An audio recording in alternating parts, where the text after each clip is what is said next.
Hello there, everybody, and welcome to the Awful Sports Show. This one, I believe, is for the week of June 27th, I think, 2019. That might be incorrect. My name's David. My pal Christian is here, as he always is. Christian, how's it going? Hanging to the left. Hanging to the left, I see. I don't remember what movie's that's from. They used to play that movie on Comedy Central. I don't remember. I think maybe Dax Shepard was in it. It took place in jail. I don't remember. Anyway, let's move on. We got a lot on the plate this week. I'm pumped for this episode because it's not about the NBA playoffs or the NHL playoffs. I think we beat that dead horse about as long as we could beat it. Before we get to what we're talking about, a couple baseball topics this week. Some NHL draft stuff is what we'll kick the episode off with. We mentioned the Juneteenth holiday last week. You did, Christian. And you said, I don't know what the fuck that is. I genuinely had never heard of this until last week. Do you know what it is? No, I saw someone on Facebook post it, so I was like, It's a holiday that commemorates the ending of slavery. Ouch. I can't believe I never knew this. Wow. I literally had never heard it until you said it. Was that the day it was abolished when they wrote it out? I think so. Wow. The more you know, celebrating kids. The Emancipation Proclamation. I've literally never heard that until you said it last week. Well, I'm glad I brought it to your attention. I mean, now I know. I never learned that in our fantastic high school that we both went to. Yeah. You know? Fuck that school, crazy. by the way. I'm glad I know what it is now, but... yeah, I'd never heard of that until you brought it up last week. So I just wanted to correct our goof last week. Okay. I apologize for that. I will never apologize over my strong opinions towards sports or if I call someone a douchebag or something. Nor should you. No, I usually stand behind what I say. But if I can admit when I'm wrong. I will always admit, okay, I was wrong about this. Or admit when I didn't know something. So... if you were annoyed by that and you're like, come on, dude, you don't know what that is? Well, I'm sorry, okay? We live in rural Michigan, so we don't know everything, but we know what that is now, and I'm glad that we can address this in a civil manner, and we'll move forward. Maybe we'll say it again next year, and we'll actually know what it is next time. Also, we have a YouTube page now, Christian. Did you know that? No, this is the first time hearing about it. That's why I wanted to bring it up, because I knew you didn't know. If you go to YouTube, just look up Awful Sports Show. We'll be on there. I'm going to upload the episodes every week. My plan was to make a YouTube page and then upload all the old episodes onto it. I'm just not going to really bother unless there's a demand for that. So every week I'm going to put the episodes on there, and perhaps in the future we'll make some other videos, other random shit we'll post on there perhaps. So you can go subscribe there if you would like. However, Christian, let's get into it. Let's get into the meat of the podcast here. The 2019 NHL Draft was last Friday and Saturday. I'm looking at my notes now. I was right. It is June 27th is the date for this podcast. Fantastic. But yes, the NHL Draft. Let's get right into it. Christian, did you watch any of this? Did you pay attention at all? No, I did not. I didn't think so. I think you've probably seen stuff about the Red Wings pick. Yeah. Or, Jack Hughes and all that. Yeah. Let's just dig in for, I've said this a million times now. I keep delaying the, what else do you want to talk about? No, I'm just kidding. So day one of the NHL Draft, let's get into it. The first round we'll talk about first. I'll talk about this in a little more in depth as opposed to the rest of the draft. Day one, you had the obvious number one overall pick. That is center Jack Hughes from the U.S. National Team Developmental Program. He's been the number one pick for like a year. Even before last year's draft, everyone says Jack Hughes was going to be the number one overall pick in the 2019 draft. He is picked by the New Jersey Devils. And right after Jack Hughes, Kaapo Kakko was picked at number 2 by the New York Rangers. Kakko had 22 goals, 16 assists in 45 games for TPS of SM Liiga, which is the Finnish league. That is a professional league in Finland. So Kakko has played some professional hockey, albeit not in North America. but I think his game will translate quite well for the Rangers this season. Kirby Dack was actually taken at number 3 by the Chicago Blackhawks. Kirby Dack plies his trade for the WHL Saskatoon Blades. The 6'4" center out of Fort Saskatchewan, Alberta, picked up 25 goals and 48 assists in 62 games last season. Christian, decent numbers. Decent numbers. He's got some size. Okay. Personally, I was surprised to see Kirby Dack go at 3, but the Blackhawks apparently they see something they really like. I figured Bowen Byram would go at 3, the top defenseman in the draft. Byram, though, would go at number 4. He was taken by the Colorado Avalanche. And as I said, he was the big defensive prospect in this draft. I feel like there were another couple good ones here. I think Broberg was another solid prospect out of this draft, and another guy, another one or two later on in for the round 1. But Colorado, they end up getting Bowen Byram here, and they already have a solid team in Colorado. That Matt Duchene trade just continues to look great for them. Bowen Byram, some stats from him: 67 games for the Vancouver Giants of the WHL. Byram picked up 26 goals, 45 assists across 67 games. Also part of the gold medal winning Canada team at the Hlinka Gretzky Cup, which is a U18 hockey tournament. Another center from the USNTDP, it's United States National Team Developmental Program, Alex Turcotte, is taken by the Kings at number 5. And then the Red Wings. The Red Wings were on the clock at number 6, and they took a guy that absolutely no one had on their draft boards. They make the first pick out of left field here at number 6. They take German defenseman Moritz Seider at number 6 on nobody's radar. No, German. Absolutely nobody. The only German picked in the first round.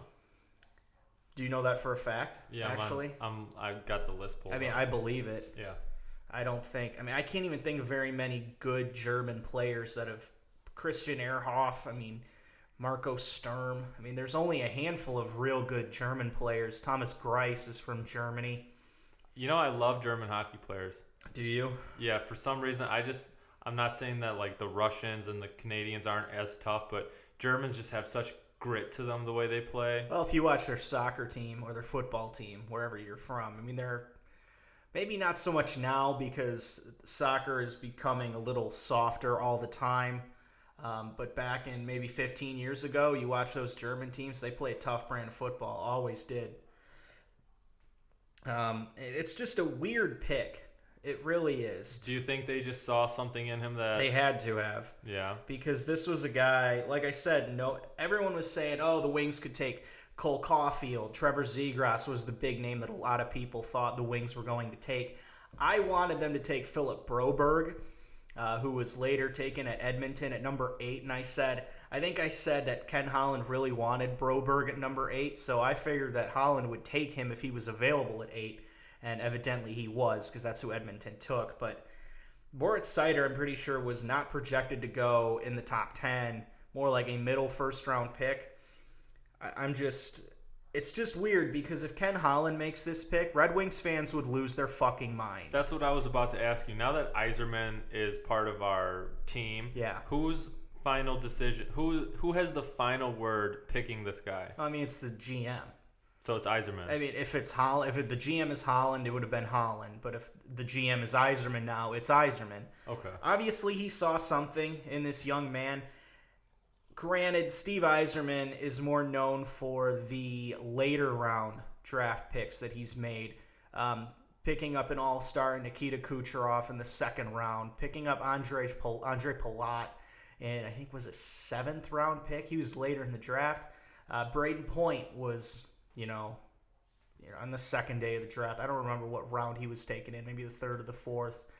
Yanni Gord, an undrafted player. He's more known for that than he is known for first-round picks, because a lot of times these first-round picks he's had, they haven't really been as good as fans would like, and typically these first-round picks that the Lightning have are later in the first round. He doesn't usually have a 6th overall pick to work with, so it's just, I feel like it's a little too cute. Kind of in the same way the Lions GM Bob Quinn took Jelani Tavai in the second round of the NFL draft. Do you understand the comparison there? Yeah. It's an off-the-wall pick that no one was expecting. Bob Quinn hears that the Patriots are going to take him later on, so he does it. It's a little too cute for me, this Moritz Seider pick. A lot of people also have said, the pro is that he has played professional hockey. He plays for Adler Mannheim, who are the defending DEL champions. That is the professional league in Germany. He played 29 games there. He had 2 goals, 4 assists. And, I've gone back and forth on the pick just because the Wings need defensive prospects so bad. I don't think they have a legitimate one outside of Dennis Cholowski. I think Joe Hicketts, Libor Shulak, they're okay, but they're more like depth guys. I think Philip Hronek could be a decent second-pairing defenseman eventually, but it's a strange one. And it seems like they're trying to be a little cute. Maybe I'm wrong, and I hope he's the next big thing. I hope he's the franchise defenseman for years to come. But it's a little weird pick because no one was expecting this to happen. We talked about this once or twice about how these drafts are so, especially in NHL, it's such a crapshoot on, who is going to become the next great, NHL player. So, I don't think it's a crapshoot quite as much in the NHL, in early anyway. Okay. I think baseball is a total crapshoot. I think I think it's very similar to the NBA. Yeah. You can get some good players later in the draft, but it's much more rare. I think in the NHL, I don't even know how to compare it. All the drafts in the 4 major sports in America are really unique in their own ways. Yeah. Especially when you consider how many players are on each team. Basketball players, 12, 15 guys. NHL team, 23. And then you have a farm team. So, it's a little, I don't know. It's a weird pick, definitely. But like you said, obviously they have to see something in him because they wouldn't have taken him.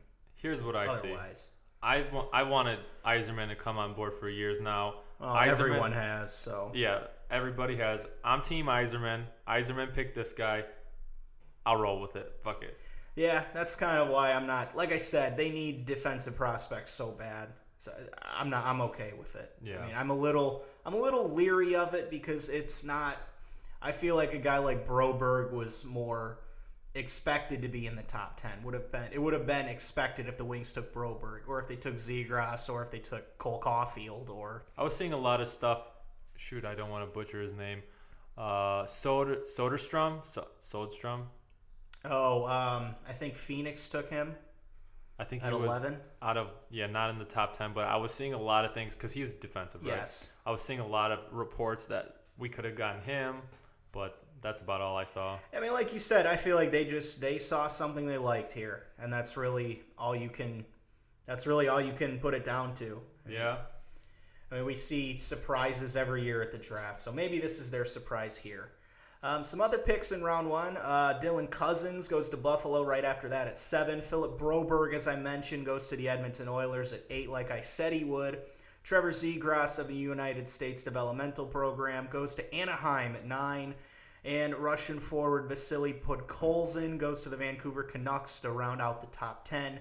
The rest of round 1, 4 United States National Team Developmental Program products. I'm going to just quit saying that. That's such a fucking mouthful. U.S. Under-18 team. There you go. That's what it is. 4 guys from this team were taken in a row from 12 to 15. This ended with Cole Caulfield finally coming off the board to Montreal at 15th overall. Was he expected to go a lot higher? A lot higher. He was expected to go top 8, maybe. There was rumors of the Red Wings taking him. Wow. Caulfield, like you said, he was expected to go much higher. Teams are apprehensive because of his size. He's 5'7", 163 pounds, according to his Wikipedia page, and we know how accurate Wikipedia is. Caulfield also scored 72 goals in 64 games for the U.S. U18 team this past season, shattered goal-scoring records for the U.S. NTDP, scored 126 goals in his career with the team. The next highest on the all-time scoring list in a career is Phil Kessel, and he has 104. So he leads Phil Kessel by 22 goals. This kid is a prolific fucking goal scorer. But so what you're saying is he's tiny, but he's fast as fuck.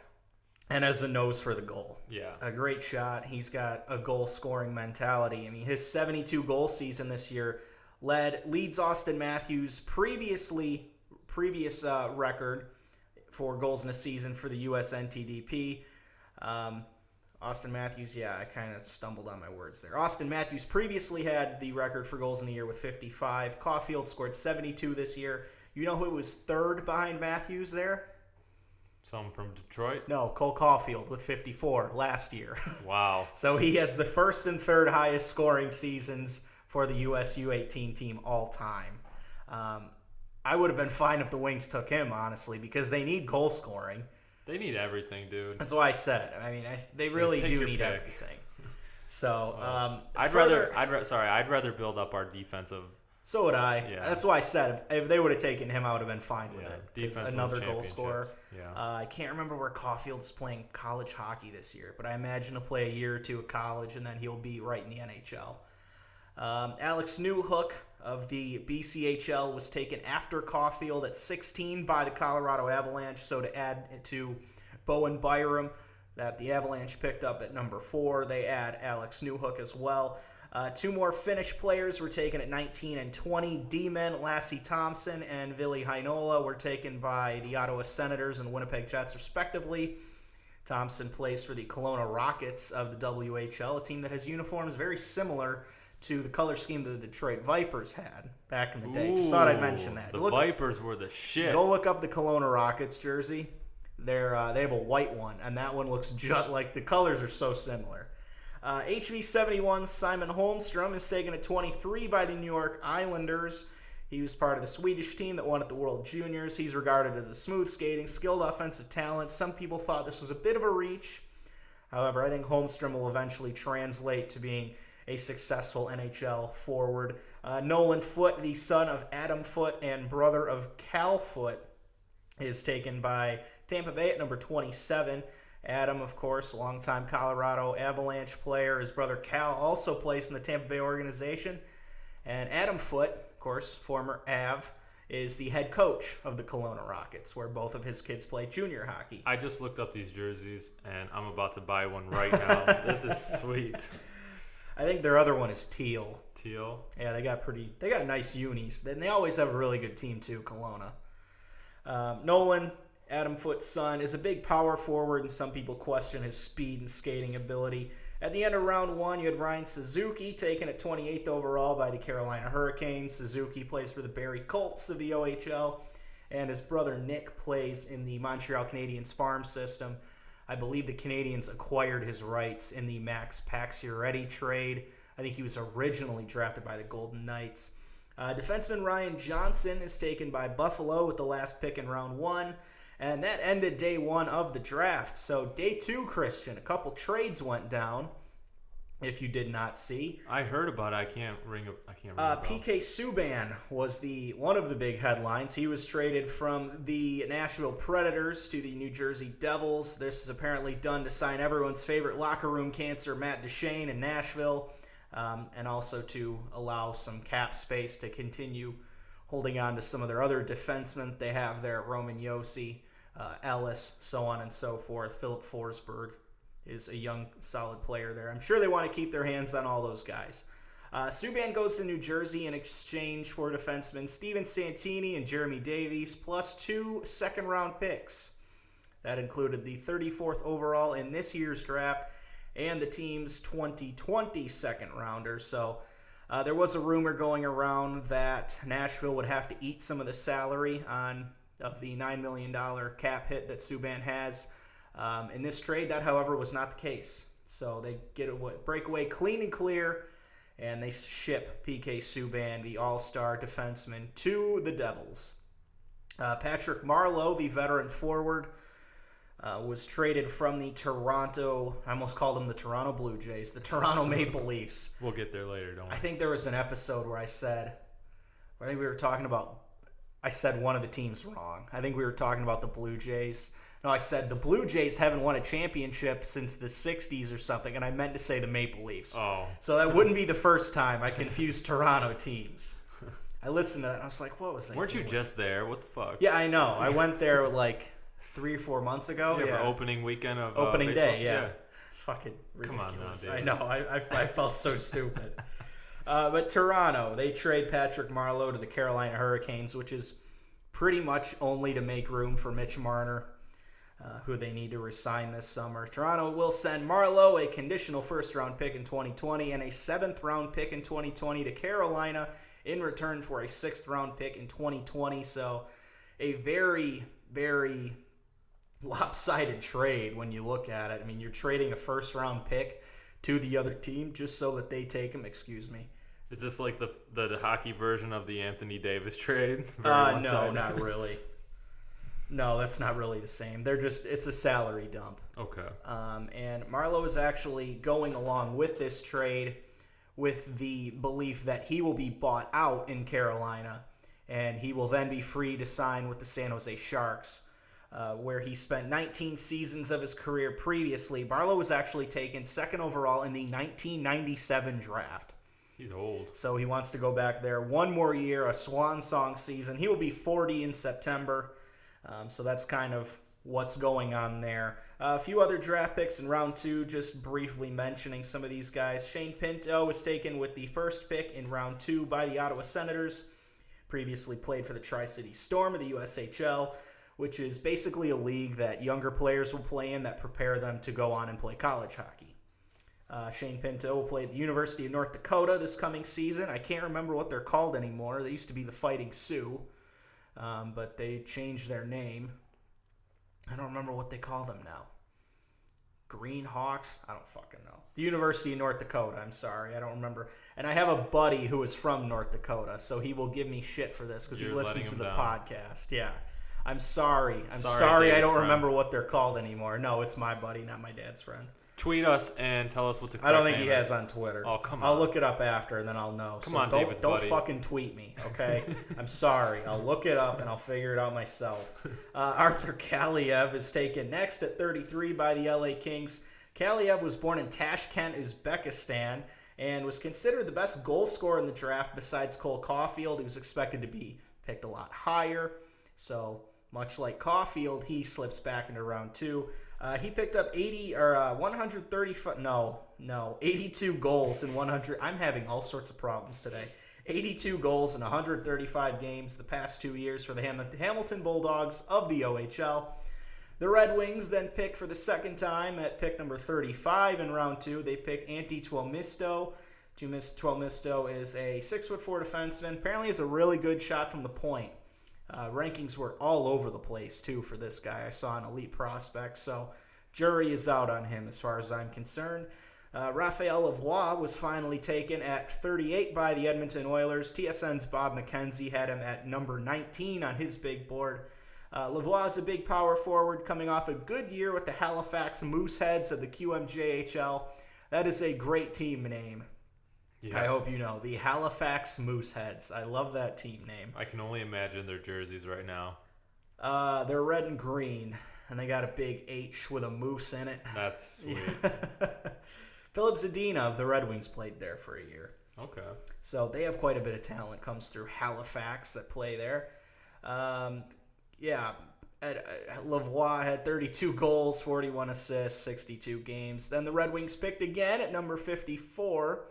I want to say this was the Sharks pick that they got in the Gus Nyquist trade. I'm going to just judge. I don't know for sure. It says from New York Islanders via Vegas. Oh, that would have been the Tomas Tatar trade then. Okay, whatever. They take Robert Mastrosimone at number 54. I think that's how that's pronounced. The East Islip, New York native will play at Boston University this year. He's coming off of 2 years with the Chicago Steel of the USHL. He had 47 goals, 58 assists in 114 games. And then towards the end of round 2 for the Wings, they take Albert Johansson, a Swedish defenseman that will play for Färjestad of the SHL this season. Let's just run through the rest of the Wings draft picks so I'm not boring you anymore. It's number 66 overall. This is rounds 3 through 7. The Red Wings take Albin Grew of Djurgårdens in the SHL at number 66. The Marsh to Sweden native played in 15 SHL games last year and will probably see more times this season. Center Ethan Phillips of the Sioux Falls Stampede is taken at 97th overall. He is from Dartmouth, Nova Scotia. He's coming off a Clark Cup title with the Sioux Falls Stampede. He will also play at Boston University alongside Robert Master-Simone, who was previously picked in this draft. Connecticut high school product Cooper Moore was taken at 128 in round 5. He will play for the Chilliwack Chiefs of the BCHL this year, and according to EliteProspects.com, will also play at the University of North Dakota in 2020-21. That's what it said, so apparently he's already committed to play there. Swedish winger Elmer Soderblom is taken at 159 in round 6. He's 6'7", 220, and is apparently more of a stick handler than a big physical player, which is weird because he's massive. Swedish defenseman Gustav Berglund is taken at 177. Him as well as Soderblom that I just mentioned, they both play for Frölunda HCJ20 of the Super Elite League, which I imagine is a lower league to the SHL, the Swedish Hockey League. I know is the top level there. I imagine that's a junior team of some sort. The Red Wings then in the 7th round pick 190 and 191. At 190 they take Kirill Tutiev, and then Carter Gielander at 191. Tutiev plays for Avto Yekaterinburg of the MHL in Russia, which is basically a junior league. There, he picked up 60 goals in 60 games last season, and Red Wings fans are already calling this guy the new Datsuk just because he's Russian and was picked in round 7, which is really silly. Nice. Stupid. Scouting was not as good as it is now. That's why they got Datsuk so late. Yeah. Gielander is a goalie who plays for the Sherwood Park Crusaders of the AJHL. And apparently Carter will play at Colgate University in 2020-21, and he will have sparkly white teeth if he ever makes the Red Wings roster. That is it for the draft. We are almost half an hour in. Oh boy, we are having some fucking fun today. I'm enjoying it, Christian. You won't have to hear about the NHL for another month or so, maybe. The rest of this, though, will be devoted to baseball. Like I said, Yep. it's the big. It's all that's going on right now in sports, really. After the rest of summer, pretty much until the NFL gets going and everyone gets into that. But, and Wimbledon now. And Wimbledon, yes. There's some things that are, there's some things around. Are brewing. However, today we're going to talk about. I don't know when the All-Star game is, but I know it's coming up. I believe early July. I think so. I mean, the All-Star voting is in full swing right now. So since that is all going on, in the spirit of the All-Star Game voting and the impending All-Star Game, we are going to do something we're going to have a little fun today as I unlock my laptop here. Hold on. Okay, there we go. We're going here. We're going to give you our All-Star teams to this point in the season. I'll explain how we'll do it, and then I'll have Christian give his team, and then I will do mine. But basically what we're doing, we're going to pick who we would pick at each position. So the way that I decided to do it, we're going to have our 8 position players, no DH because that's no fun, and then 5 pitchers. Of those 5 pitchers, you have the one starting pitcher. He starts the game for you. Then you have a 4-man bullpen. Of that 4-man bullpen, 2 of those pitchers are starting pitchers, 2 are relief pitchers. Got it? Simple enough, right? I mean, if you want to add 2 bench players to throw them in there, I know who my 2 bench players would probably be because I think I have a pretty big omission in my lineup. Maybe we'll talk about that at the end. Okay. However, Christian will read his team off. You can do it in whatever order you want, however you have it written down. Christian has his National League All-Stars. Maybe next year we'll switch and do it the opposite. All right. But Christian has the National League All-Stars, his top players at each position, and a couple pitchers. So, Christian, you have the floor. So, I just want to go on and say that I didn't pick the best guy at each position. I wanted to really pick guys that I enjoy watching, guys that I think should be all-stars, or in my book are all-stars. So if you don't see Bryce Harper on my list, go fuck yourself because I don't like him. So first base. Oh my God. Paul Goldschmidt with the St. Louis Cardinals. That's a good pick. He had a walk-off home run recently, I do believe. I was watching TV and I just saw that. Maybe it was older. I don't know. Okay. But he's bashing in St. Louis. Bashing that ball, he is. And Second base, apparently I didn't. Moving on, shortstop. You didn't pick a second baseman. It got deleted. I Okay. can't remember. Shortstop, Gene Segura from Philly. Yep. Is he an all-star? I have no idea. I haven't checked the polls or whatever. I don't know if they have them outright. They changed the voting this year. Did they? Yeah, I mean, Doesn't it makes usually so much harder to understand? Does it show you like who's in the lead, or do you not know? I'm not sure. Okay. I haven't looked into how they're doing it, but all I know is they changed it for this season. Okay. That, and we are also not going by the rule that every team has to be represented because that rule's fucking stupid. Yeah, that's Okay? Jeremy Affeldt was never an all-star, but he was in the all-star game because he played for the shitty Royals. Joe Jimenez was not an all-star last year. hey. Is he playing like an all-star right now? No, he isn't, okay? Hey, you know, He's the best player on a dealt- shit team. You play as well as you can on a team I you're dealt hate that with. rule. It's so stupid. Moving on. Okay. Third base, Matt Carpenter with St. Louis. Okay. Right field, who do you think I picked?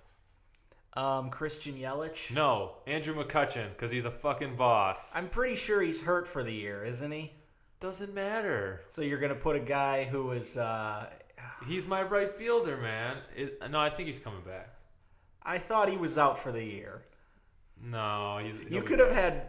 You mean to tell me you don't have Christian Yelich or Cody Bellinger in this lineup anywhere? No, I do not. Oh my fucking god. First off, let me say something. I'm an American League guy. I watch American League games. You don't- So I did my best. Christian Yelich and Cody Bellinger are like two of the best hitters in baseball Like right I now. said, I don't want to pick mainstream guys. I want to pick guys that I like, that I think can You could have overperform. picked other people at other positions and included Bellinger and Okay, Yelich. if Andrew McCutcheon is really injured for the year, Then it's Christian Yelich. okay, then it's Christian. Good, Yelich. okay. Let me write this down. Okay, moving on. Oh my Center field, Charlie Blackmon with the Rockies. Okay, that's not as much of a homer pick as the others, but okay. Left field, Rice Hoskins with Philly. Reese Hoskins. Reese Hoskins. Catcher. No guesses? And Buster Posey. Yes. I knew it. Yes. You know I'm a Giants guy. And you know what? Second baseman. No Yasmani Grandal. No. Second baseman is Ian Kinsler second still, or is he back? I don't even know if he plays baseball anymore. Yeah, he's I'm with sure the he Padres. does. Okay. He's Yeah, either he is sec- with the Padres. He's either second or shortstop, so I'm just gonna throw him in at second for now, and I might have to change this. Who did you have at third? Matt Carpenter. No Chris Bryant. No Manny Machado. No Bryce I told you before You didn't we even aired. have Christian Yelich in Dude, the lineup. I No told Cody you. Bellinger. If you think Harper and Machado are on my list, you're wrong. The only time those two guys will be on a list of mine is when we're talking about athletes who went from Overpaid rich athletes? to nothing. What do you call it? Riches to Rich rags. is the rag yeah. story. That's when they'll be on my list. All right, so getting into pitching, any guesses? Someone with an ERA over 5. Probably. No. Bumgarner. Come on, you know. Okay. One of my favorite pitchers. And luckily, I get to say this for the National League, Dallas Keuchel. Braves. Has he even played in the majors yet? He's with the Braves. Yeah, but has he played in the majors yet? Yeah. Actually, his first game's coming up. But you know what? I think it's really fucked up what happened to this guy this season. Man. So he's on my team. So he gets in just. Yeah, but the what we're poor gonna man, do? The What we're teams gonna would do only now? pay him $18 million. The poor guy. Well, you know, you're on Who's a world. pitching? Who's pitching for this terrible team, Christian? Let's You're, go to that. you're on a World Series team. You got to get paid. Whatever. Moving on. So those are two of my, starting pictures. Then I have Will Smith with the Giants. You just like his name. No. And Brandon Morrow with the Cubs. So I do have a Cubby. And David Robertson. Okay.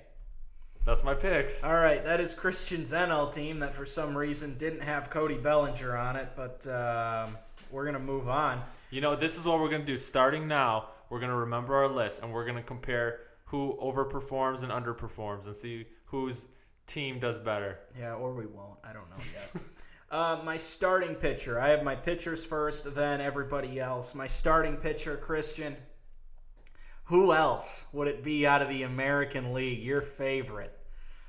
We miss him here in Detroit. We miss number 35, Mr. Kate Upton himself, Justin Verlander of the Houston Astros. Now, before you start getting all uppity, you didn't have Cody Bellinger in your lineup. So Either did I have Scherzer. Listen to these.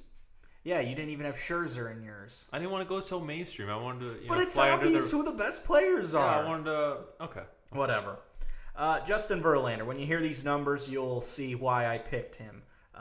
I like Verlander. I think he's the best pitcher the Tigers had in my lifetime. He better retire Tigers. That's all I know. I don't think he has to. That's fine. He's been around the block, man. He's been on top of the baseball world pretty much the whole fucking time. He's 36, has a 10-3 record this year, 2.67 ERA across 114 and 2/3 innings, and he has struck out 142 batters and has only walked 22 of them. He's also allowing only 5 hits per 9 innings. Excuse me. He's also has over 11 strikeouts per 9 innings, and he is currently has a career low in WHIP of .750. If you don't know what WHIP is, that's basically a measure of how many base runners get aboard on average in an inning. Also, opponents are hitting a measly AL low batting average of 152 off of Justin Verlander. So, how can you not put him out there to start the game for you? My bullpen consists of 2 relievers and 2 starters, like I said. The one pick for me was really easy, and when you're going with these 3 starters here, you're going to leave out a couple players. But the easy one for me was Lucas Giolito of the Chicago White Sox, the 6'6" California native, 10-2 with a 2.74 ERA, 104 strikeouts, 29 walks across 85 1/3 innings this season. 11 strikeouts per 9 innings this year. Opponents are hitting 191 off of him. He's only allowed 92 total bases the whole year. Odorizzi is the only one around there with fewer bases allowed with 87. My second pick, I could have gone in so many different ways. I could have gone for Minor of the Rangers, Odorizzi of the Indians, who I just mentioned. There's a few other guys that are right around there, but I decided to pick Charlie Morton of the Tampa Bay Rays, the Tampa Bay Rays of Montreal, as they may become eventually, or the Tampa Bay X-Rays, the Expos and the Rays, Interesting. Just make them the Expos, for crying out loud. Quit with this Rays bullshit. Charlie Morton has the best ERA in the American League, 2.31. 8-1 record, 113 strikeouts, 33 walks. The WHIP is right around 1. Opponents are batting 188 off of him. That leads me to my relievers. I've got Aroldis Chapman, the lefty. I could have just as easily put Brad Hand of the Indians on there. You're shaking your head. Why are you shaking your head? I know likes this guy.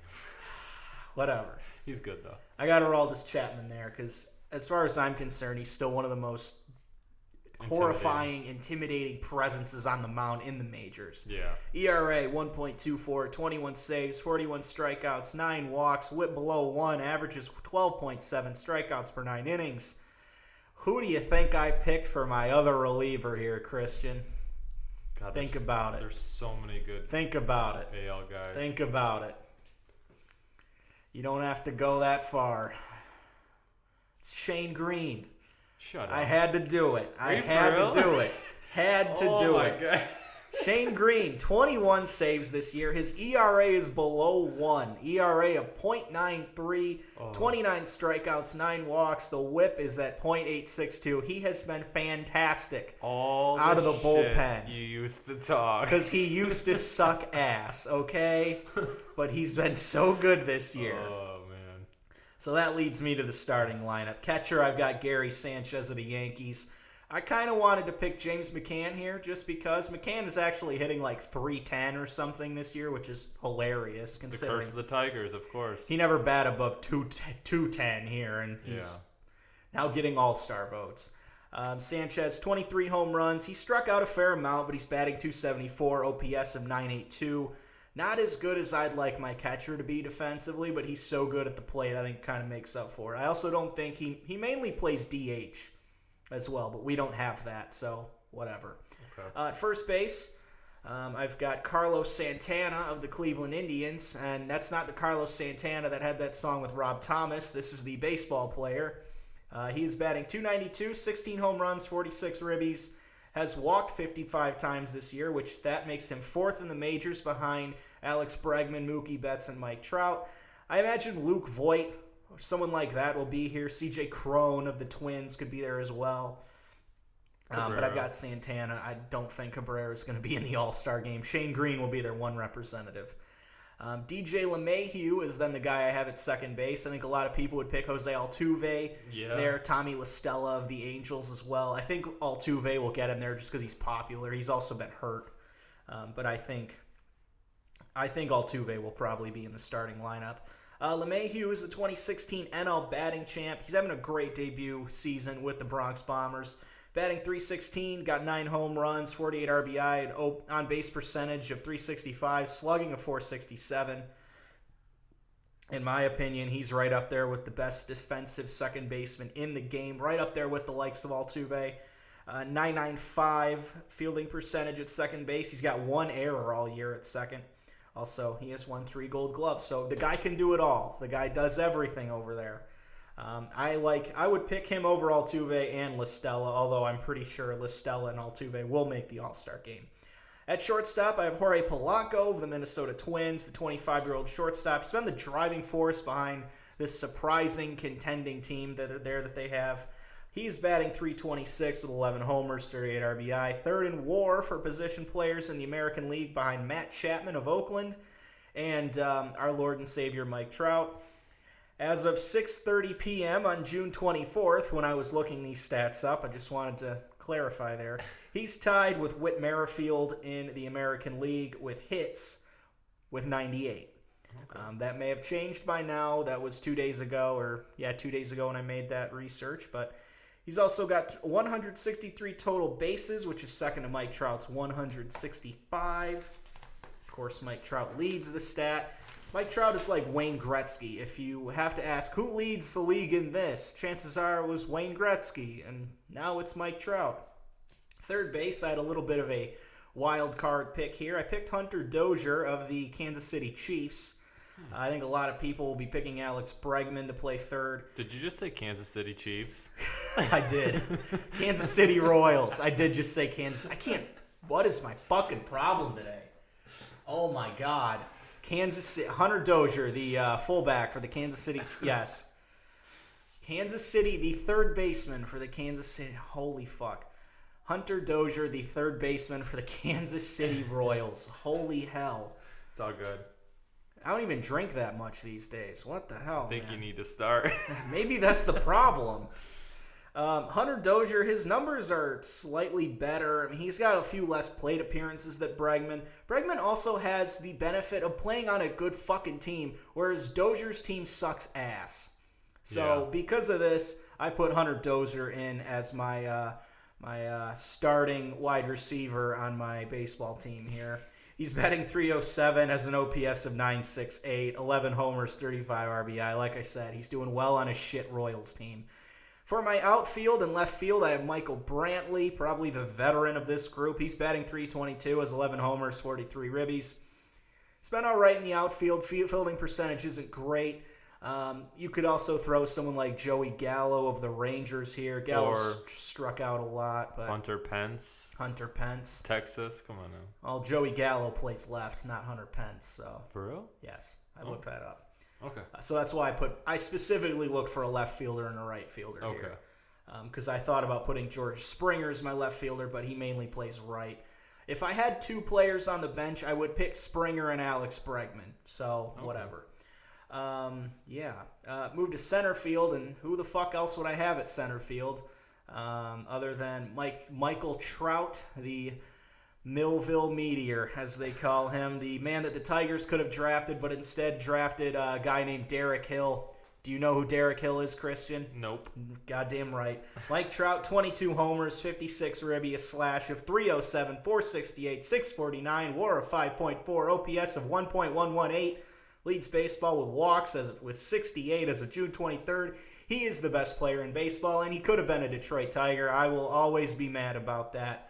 Mookie Betts is my right fielder, probably the best defensive right fielder in baseball. Fielding percentage of 1,000 as of the 24th of June. No errors this year. Average is down a bit from his fantastic .346 he had last year, but, dude, he accomplished everything last year. Yeah. Gold Glove, Silver Slugger, AL MVP, World Series champion. batting .267 this year, 12 homers, 35 RBI. He's also walked 59 times and has 9 stolen bases, Christian. That is my American League All-Stars, and Christian gave you his weird National League All-Stars, but you know what? They're his National League All-Stars. All the same. Damn right. And that Andrew McCutchen is hurt. I totally fucked up on that So one. Christian Yelich will now have the honor of replacing Andrew McCutchen in your All-Star team. Yes. Well, at least he got in there, right? Now you just need someone else to get hurt so Bellinger can get in there. So let's end the show with a little discussion, shall we, about our hometown baseball team. Hopefully I can call them the right name, considering I've fucked up everything else to this point. But we're going to talk about the Detroit Tigers. The Detroit Tropic Thunder. The Detroit Lions, the baseball team that plays. They play down at Little Caesars Arena, if you're unaware. But no, we're going to talk about the Tigers' rebuild because this has been a very hot topic lately. A lot of people in the area they've criticized General Manager Al Avila. They've said, what have they really done anything? Or older people complain that rebuilding is ruining baseball, and there's all sorts of shit going on. Oh my god! But Christian, as of right now, the Tigers are not very good. That's an understatement. Yes. You know what's sad? We started off so good, and I remember texting you, and you're like, "Just give it a little more time. Just give it." I was like, "No, bro, we're gonna shock the world. We're gonna be like the Twins of last year, get that wild card spot." And then slowly but surely. Yes, not good. As far as Al Avila's ability to right the ship here, how are you feeling about it? The fact that he came out before the season and, clarified that we are not going to be anything for a few years. He's made it very clear that it's the long-term game he's after. He's not after trying to get a couple of big names on the lineup and win a handful of games and try to make a cheap push. Yeah. So I don't care what happens in the short term as long as that our farm systems are growing. I we're think that's the properly. worry, is that people don't think that Al has done enough. Yeah, because they follow the farm leagues? I'm sorry, but do they follow the farm leagues? We have some great upcoming talent, possibly. Possibly. There's definitely some good players in the farm, and I'll get to that. I'm a little worried about Avila's ability to make things right, and I think a lot of this is just institutional, if that makes any sense. The Tigers, for a long time, the way they operated was a lot like the Yankees or the Red Sox, maybe even more further down the line of not building through the farm. The Tigers would spend a lot of money. They wouldn't develop from within. Very rarely do they have a Nick Castellanos or a Kristen Stewart come out. It's very rare that they do that, whereas you have a lot of these other clubs, Kansas City Royals, teams like that, teams that would build through the system. They would go out and go to the Dominican Republic, sign international amateur free agents. They'd go to pick guys up different ways, So I'm a little worried about it just because they've never had that international market. The Tigers have never gone out and spent $100,000 and got a guy like Jose Altuve. They've just never done it. They have no international stars. I mean, it's all kids that they drafted out of college or high school. And considering that they have never really been a team that develops prospects, that worries me a little bit because I feel like they have to change the culture. And they have all these bad contracts. Jordan Zimmerman and Miguel Cabrera are going to be around another couple of years. I mean, I'm a little more patient at the moment. You can't put that on Avila because those were contracts. Those were Illich moves, I think. I think Avila was the GM at the time. But still, I mean, it was an Illich move. Yeah. And I want to say one thing. A lot of people want to put the blame on Avila, and I've said this numerous times, maybe not on the podcast, but all major Detroit sports, in my opinion, have the worst scouts on the planet. We have terrible scouting. That's where the trouble lies. I think that applies for the Tigers because, like I said, they don't have an Altuve that they signed it, or like a Vlad Jr. who they signed when they were 17 and threw him in rookie ball. I think that for the Tigers, that might apply. I think they need to really do a lot of cleaning house and whatever department, if they have a department like that. I don't know. The Red Wings, I don't know. Well, okay, the Red Wings are a bit... Hockey, I think the scouting is all pretty much even. Okay. Like, it's to the point now where, say, 20 years ago, if you had a scout that like a Håkan Andersson in Sweden, that's the big scout the Red Wings have. who was from Sweden. He would pick out all these great Swedish players for them because no one else was scouting in Sweden. So everyone caught on, said, okay, the Red Wings are getting all these great Swedish players. We should probably be looking there. Yeah. And now everyone's caught up. So I think everything's on an even plane there. I think the NBA, the Pistons never have a high enough pick to where it's a sure thing. The Pistons that's a whole different discussion. I think that's everything in the front office is just trash. But seriously. Yeah. From the owner to everybody between Casey and the owner, trash. I think Ed Stefanski's an okay GM. I don't think he's making a lot of these calls, and I think he's working in a box that Gores has thrown him in. So, but back to the Tigers. Yeah. I think you might be right. They might very well just the scouting department or their analytics or whatever they have going on that manages everything. They can't manage to get the right players. They can't manage to get it right. Let's talk about the trade history of Al Avila, the recent trade history, and this is kind of why I'm a little. I'm a little apprehensive on Al Avila. Bearish would be the right term, I think. Is that a stock term? Yes. I think I used that properly. Bearish. Yes. Bearish. I'm a little. My feelings are negative towards his abilities right now. So let's talk about 2017, kind of when the fire sale and the rebuild began. Okay, that was when it all started. So one move I want to talk about, he traded reliever Drew Smith to Tampa Bay. He got the fantastic outfielder Mikey Matuk. Later said after this that fans should get excited about prospects such as Mikey Matuk. L-O fucking L. Yikes. I liked Matuk for a while too, but yeah, that was just not. He was good defensively. Yeah. Like he was a good defensive corner outfielder that would bat 200. He's like the guy that would go 0 for 12 and then hit a double. And he went 0 for 40 something. Yeah. And then they sent him to AAA.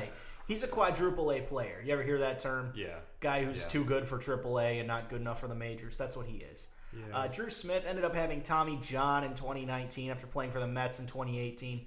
I think I still might have Smith even though his arm is destroyed. July 18th, Al trades J.D. Martinez to the Arizona Diamondbacks, receives middle infielder Sergio Alcantara, infielder Jose King, and infielder Dawa Lugo. Martinez was obviously leaving in free agency, so I thought this deal had to happen. Yeah, there's nothing you could do. You get as much as you can for that. Also, JD was a one-year rental. JD was not staying and signing long-term in Arizona, so Arizona was. It's not like they were going to say yes, have our number one prospect. No team's going to do that. Yeah. I think people are a little hard on Al for this deal, but I still think he could have done better because you look at the players and how they're doing. Sergio Alcantara is batting .238 in Erie, which is AA in 2019. King was batting .209 in West Michigan. That's the single A level until being sent to Connecticut in the New York Penn League. That is low A. And Dawa Lugo also, he looks like a Mikey Matuk kind of player, a quadruple A player. He's hitting .207 in the majors and was hitting .341 before he got called up from Toledo. So it's a learning curve, man. It's hard. Not much to show for in that trade, though. You got a guy who can't hit in single A. You've got a guy who's not really flourishing in double A, and you've got a guy who's a quadruple A player for a guy who was a superstar. Yeah, but either way, we were losing him, like you said. So it's.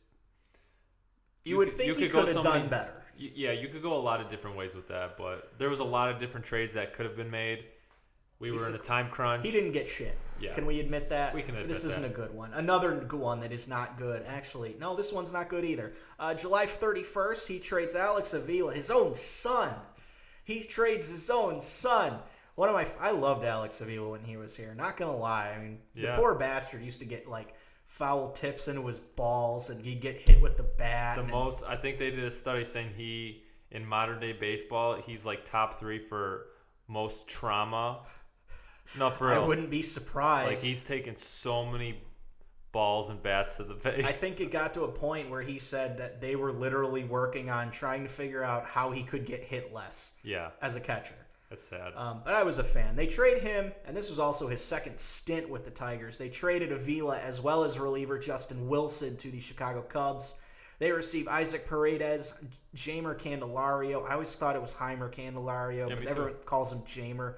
Well, he's from, I don't know where he's from, the Dominican Republic or somewhere like that, but everyone pronounces it with the hard J. It sounds weird. A Spanish-speaking country would say that's Heimer. Okay. So, Jamer Candelario, it's what everyone calls him. They also received cash. Ooh, I like cash. Oh boy. Candelario was so bad this year. He got sent back to Toledo. He's batting under the Mendoza line. At first glance, Candelario was a good prospect, though. Everyone thought he was the third baseman of the future, switch hitting guy. I really. And now it's not looking so good. Paredes, on the other hand, is batting .264 in Double-A. Excuse me again. This is drinking. This is the last time I ever give you a code red. I know. But it's showing Candelario back in our lineup, actually, so I think we just brought him back up. Oh, it can't get any fucking worse. This trade I thought was kind of a wash. Can I say one thing? Go ahead. But, sorry to interrupt, but the moment I realized things were alarming was when our team leader in home run was Brandon Dixon with 9. A quadruple A player. Oh, that's when you know. Go to his. Your I team haven't sucks. been on his baseball reference page, but his baseball reference page is probably quite long with a lot of triple A and a lot of like 1-game stints in the bigs. Yeah. I mean, he's been doing all right for him, but I mean, they're not doing very well. Yeah. Let's keep going down this litany of terrible deals from Alavila, shall we? August 31st, he trades Justin Upton. The Angels didn't get a fucking thing back, basically just salary dump there. August 31st, trades franchise legend Justin Verlander to Houston for Daz Cameron, Franklin Perez, and Jake Rogers. Daz Cameron is batting .213 in Toledo. People somehow think he's the next fucking Granderson for some reason. Franklin Perez just got hurt again. He's made of glass. Jake Rogers will probably just end up being a defensive catcher in the majors. I mean, Jake Rogers drafted out of Tulane. He's currently batting .193 in Toledo with just under 100 ABs. You traded a Cy Young level pitcher for a center fielder that's barely batting .200, a pitcher who is injury prone, and a defensive catcher. That's not good, Christian. No, it's not. No, you don't even have a counterpoint to that one. It's that don't. bad. And then I think 2018 was when you had a lot of this goofy shit going on where they would take on 29-year-old journeymen like Leonis Martin and Mike Fiers, and they would try to just trade him at the deadline for anything. Hey, it worked out for Fiers, didn't it? Yeah, he threw a no-hitter. Yeah. Good for him. He's With also the thrown athletics. Yep, he's also thrown an immaculate inning in his career, which I think is unbelievably impressive. Was that 9 pitches? 9 pitches, 3 9 strikeouts? strikes. Wow. Yep. Pretty wild to do that. That's very rare. In addition to the trades he made, the trades he hasn't made.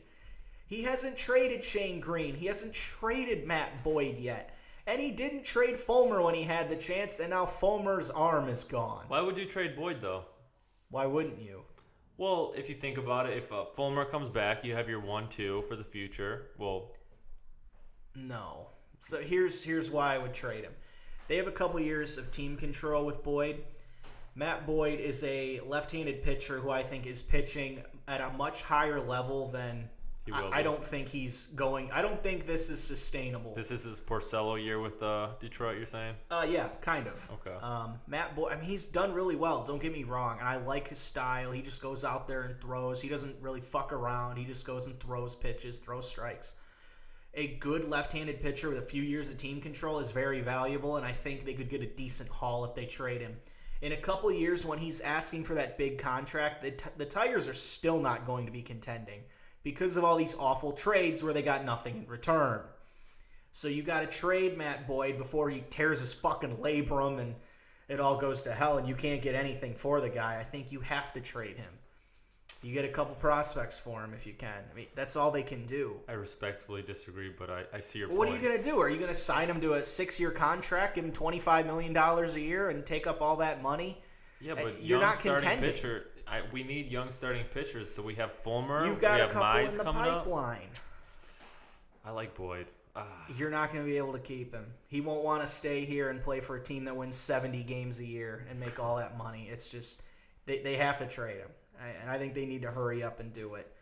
They also never traded Nick Castellanos. Yeah, no he one was wants good. him. We tried. That's according to Al. Who knows? I don't think Al will come out and say we tried trading him, but no one wanted him. I if it also wasn't think true. that was really handled very poorly by Al Avila, by the way. Yeah. I don't think you can come out and say no one wants this guy. We're trying to trade him. From a psychological kidding me? From a psychological point, that could have been exactly what he needed to say, because Castellanos comes out starting the season off with a vengeance. He's pissed that Avila said that. Who knows? Maybe he would have overperformed and we could have got a trade done. I think a player 30 years ago might react to that way. I think a guy around now wouldn't. Yeah. Plus, he's got his podcast with Shane Green. He don't want to go nowhere. I didn't know that. I feel bad for Nick. I feel like his confidence is just completely fucked. I love Nick. He was. And I would have been, if they wanted to keep him, fine. I would honestly be okay with it and just keep him as a DH, make him play the field wherever they need him. But man, I mean, him in his current state, he's not doing well, and I think that a lot of that is because of the way they've handled him. He's also said, they've never really given me a certain position to play. Avila said that, we offered him a contract, and Nick says, no, they didn't. They never offered me anything. I mean, there's been a lot of stuff that's gone on that makes the Tigers look kind of bad here. So what's his contract right now? What's he got? It's up at the end of the year. Oh, this year? Yeah. Okay, so he's gone either way. Who knows? I would like to, honestly, even though if he bats the way he did last year, I would absolutely love to keep the guy through the rebuild, because I feel like he's a good character guy. He seems like a decent dude who doesn't mind being on a shit team, who doesn't mind helping some prospects along the way. I feel like he could be a guy you could build around. However, I feel like he really doesn't want to be there. I think they need to trade him. Trade him for anything, because I think he needs to change scenery. As long as we keep David Beckham, come on. You mean Gordon Beckham? David Beckham. Kidding. David Beckham of the Kansas City Chiefs. They also made the brilliant pick at the Rule 5 draft last year to take reliever Reed Garrett, who has an ERA of almost 9 after 15 and a third innings this year at the major league level. This team sucks ass. Yeah, none of these current players want to have optimism. This current team, these players won't be here. And the players that they have are terrible. They've got either washouts or they have has-beens. Washouts like Nico Goodrum, who was playing for Minnesota at one point and is now batting like .230, and they just put him out whatever position they need someone to play that day. That's where he plays. Ronnie Rodriguez has some flashes of brilliance, and then he throws balls into the outfield for some reason. Has-beens like Jordy Mercer, Josh Harrison, Gordon Beckham, Tyson Ross, Matt Moore. Whoa. What do you mean, whoa? Are these guys going to be there in 5 years when this team's contending? Fuck no. Those are one-year fill-in spots. They are has-beens. Josh Harrison is a has-been. He has not been good for several years. We're not signing these guys with the intentions of being around. It's a 1 or 2 year deal. I would like Josh Harrison to be batting more than 180 or whatever he happens to be batting at this moment in time. His numbers are bad, but for what the Tigers were trying to do with him and Mercer, I don't have a problem with. You need a couple of vets to guide. Could come down to that guys. Scouting again. Maybe the scouting team, maybe they're further along in their regression as an athlete than the Tigers thought. Some other current Tigers. Like I said, Harrison's actually batting 176. I have it written down here. I was pretty close. Obviously they have a lot of injuries, but guys like Grayson Griner, he's batting 162. This guy was like a prospect people were talking about at the beginning of the year for some reason because he's a tall catcher. Like, are you kidding me? Cabrera, what a great prerequisite. Oh, he's tall. Wow, that's interesting. Cabrera can't play defense. He's becoming more and more decrepit all the time. Kristen Stewart is batting 234. That's what I always figured that's what he would be. He's just a home run, low average guy. Jacoby Jones is having a nice streak, but that's not sustainable. I'm convinced the Cabrera contract was just to sell tickets now because there's no stat out there that says Cabrera is going to maintain his averages or surpass them. So why would you sign at his up to age, that? guys always go backwards. Yeah. It all goes back to Mike Ilitch wanted to go after a World Series. Yeah. And you should have, maybe even a couple years ago, you should have never gave Cabrera that deal. But you made your bed, now lay in it. The prospect pool also I wanted to talk about. I don't think the prospect pool is as great as so many people think. I really don't. Franklin Perez is a guy a lot of people have been hyped out about. Like I said, he's made of glass. He just got hurt again. I don't think he ever plays for the Tigers. I think he plays at single A or double A. I genuinely don't think he ever makes the majors with the Tigers. I mean, he gets hurt all the fucking time. Daz Cameron and Jake Rogers, guys they got in the Verlander trade, I don't think they're special. Where I am excited, though, I mean, you have Casey Mize, who made 9 starts, had a no-hitter in his first game at the double-A level, 6-0 in 9 starts. I mean, he was on fire until he got hurt. Hopefully it all ends up being okay. And then also in double-A, you've got 2 real exciting pitching prospects in Matt Manning and Alex Faedo. Matt Manning leads the Eastern League in strikeouts, and Alex Faedo is 3rd. So hopefully those 2 guys get to the majors and are something to get excited about. I believe Riley Green, the 2019 first-round pick they had, I think he was 4 for 4 or 4 for 5 in his rookie league debut, and I think he hit 2 home runs. Damn. I mean, he fresh was out of high school? Yeah. Ooh. Yeah, so I think they're really hoping that he plays. I'm really hopeful that he plays a little while in the rookie league, and then he gets called up to either Connecticut, which is low A, or West Michigan, that's the single A club, for a little taste at the end of the year. I hope if he does well, that would be really, really encouraging to have a guy like that. But man, aside from that, I mean, the Bo Burrows and the Kyle Funkhausers, I mean, there ain't much to get excited about outside of Mize, Manning, Faedo, and Riley Green, I don't think. Yeah. I mean, if you really dig into the stats of some of these guys, it's tough to get a little more excited. I mean, position players, there's not much to look at there. You really caught me off guard with this deep dive. I'm sorry. You really put me in a depressing mood. No, but I don't want to put it on Avila just yet. That was the heart of the topic. I don't think I can totally do that yet either, because of all the Illich thing, and I mean, some of these contracts are just so bad, and I don't know. I'll give them till the end of next year, and then the following year is when I expect. I'm not saying the following year we're going to go out there and kill it, but that's when we really need to start seeing a step in the right direction. Some progress. Yeah, that's all we want. Like I was the typical fan, like, oh, fuck the rebuild. Let's just sign some big names. But the last 6 months. 3-4 months, whatever, I've been really understanding the importance of a proper rebuild. We don't want to win a World Series next year. We just want I would one love step. to win a World Series. Yeah, but we just want one step in the right direction for the long-term. What's the word? The long-term goal. The long-term goal. The longevity. Okay.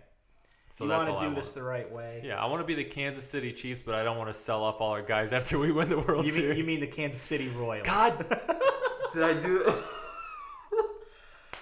Oh boy, there's something in the water around here. I swear to God. Yeah, you don't want to be like the Chiefs. Billy Butler and Alex Gordon, Eric Hosmer, and Johnny Cueto, But yeah, I agree. I don't think you can totally pin this on Avila. His trades that he made, like I said, they're a little worrisome, especially that Verlander trade. It really looks bad, especially if Perez is as injury prone as he seems to be. Yeah. I don't think he's had any super debilitating injury like a labrum or a UCL injury or anything, but Perez worries me a bit. Maybe Jake Rogers is going to be a better hitter once he gets more time in Toledo. That's the thing with prospects. After Riley Green had that game, people were like, "Oh, call him up. Call him up to the Tigers, man. Al Kaline didn't need any minor league experience. Oh, it's not 1959, okay?" Can we agree? You can't ruin these prospects. You got to be very patient. I think even with a guy like Matt Manning, I feel like they've been pretty aggressive. He's in Double-A. He'll be in Triple-A this next year. Maybe at the end of this season. So, I mean, I think there's a little to get excited about. Not as much as people think. But hopefully next year, I think next year will look a lot like this year. Probably. And then I think 2021, I think you'll start to see Manning. You'll see Casey Mize, maybe Alex Faedo. If those 3 guys come in 2021 and they're all doing well, moderately well. For the rookie season. I'm not saying all-stars. I'm saying like decent starting pitchers. Then that would be great. Can we admit, though, that some of these big trades under Avila's belt were put in desperation times. Like the Verlander trade, wasn't that done the day before the trade deadline? I think it was done after the deadline, if I remember right. What is it, on a pink slip or whatever? I don't know. There's the MLB trade deadline's a little funky because I know you can make trades after the deadline. Is it a red slip? I don't remember. Anyways. I don't know how that works. But can we pretty admit sure that trade, and what was the other big trade you mentioned? the Martinez trade, Martinez? I think, is definitely one that was rushed That because they had to get rid of him. That's the thing. Like, you're put in a situation where you know a guy is going to leave, or you can't re-sign him. So you want to grab as much as you can out of that guy and trade him, but there's such limited time and resources. So yes, we could have gotten better trades, but we don't know what else was out there, is what I'm saying. And I mentioned it with baseball prospects too. It's so finicky. It's just it's a crapshoot, like you said earlier. Yeah. He could have traded for those 3 infielders, and they all could have hit 280 and gone all the way up the ranks, and they'd all be playing for the Tigers today. You never fucking know. That's so true. That is the diff. That's the. It's very he could make a couple other trades. Let's say they may trade Matt Boyd to I don't know whoever, some contending team, and they get a couple guys, and those guys could become stars with the Tigers. I mean, you just never know until they get in there and you start seeing them on a day-to-day basis. So we will end the pod there. We are at about 71 minutes as of right now. If you enjoyed, I'm glad you made it this far. If you enjoyed this episode, then you can do us a favor. You can share it with a friend, or you can give us a 5-star rating on Apple Podcasts. You can also find us on Spotify, Stitcher. We're going to be on YouTube now, Twitter, Facebook. We're on all those different things. Google Play as well. I think we're on there as well. Christian, I don't think we're going to have a pod next week. Okay. I don't think so. Next week is July 4th. Oh, yeah. Also, on that next Tuesday, I will be seeing a gastroenterologist for some kind of acid reflux issue, so I got to get that sorted out. I'll probably be okay to do a pod, but I don't know if you have any plans or whatever. Maybe we'll do one. I don't know yet, but we'll definitely be back the week after in July. But Christian, you have anything else you want to add here today? I mean, I feel like we talked about a lot. Go Michigan. Go Michigan. College World Series tonight. They're up 1-0 at bottom of the first. Are they really? Yeah, game 3. Is it best of 3 or what is it? It's best of 3, Oh, yes. go Michigan. Yeah, Michigan. I think it's been over 50 years since a Big Ten team won the College World Series. Wow. It's college baseball is a very regional thing. It's very specific to kind of SEC territory, as well as some of the smaller California schools out west, like Cal State Fullerton, I know has a history of baseball. But go Michigan, I suppose. So until next time, we're glad you checked us out. We hope you enjoyed, and we will see you next time.